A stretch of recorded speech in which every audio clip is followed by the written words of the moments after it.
ডান কাঁধে ব্যথা অনুভব করায় কলকাতার অ্যাপোলো হাসপাতালে ভর্তি বীরভূম জেলা সভাধিপতি কাজল শেখ। চিকিৎসকরা করলেন অস্ত্রোপচার। আপাতত সভাধিপতি কাজল শেখ ঠিক আছেন তিনি জানালেন। বেশ কিছুদিন ধরে ডান কাঁধে ব্যথা অনুভব করছিলেন বীরভূম জেলার সভাধিপতি কাজল শেখ। অন্যদিকে নির্বাচন ছিল একেবারে দোরগোড়ায়। স্বাভাবিকভাবেই অনুব্রতহীন বীরভূম জেলায় কাজলের দায়িত্ব ছিল অনেকটাই বেশি। পাশাপাশি নানুর বিধানসভা, কেতুগ্রাম বিধানসভা এবং মঙ্গলকোট, এই তিনটি জায়গায় বাড়তি দায়িত্ব দেওয়া হয়েছিল বীরভূম জেলা সভাধিপতিকে।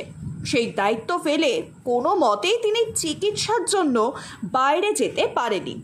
13ই মে নির্বাচনের পর বীরভূম জেলার সভাধিপতি কাজল শেখ ভর্তি হয় কলকাতার অ্যাপোলো হাসপাতালে। চিকিৎসকরা জানায় টিউমার হয়েছে তার ডান কাঁধে। এরপরই তড়িঘড়ি মেডিকেল টিম গঠন করে 28/5/2024 তারিখে বেলা 10টা নাগাদ সভাধিপতি কাজল শেখের ডান কাঁধে টিউমারের অস্ত্রোপচার করা হয়। বর্তমানে তিনি সুস্থ আছেন। চিকিৎসক ও তার শুভাকাঙ্ক্ষীদের ধন্যবাদ জানিয়েছেন।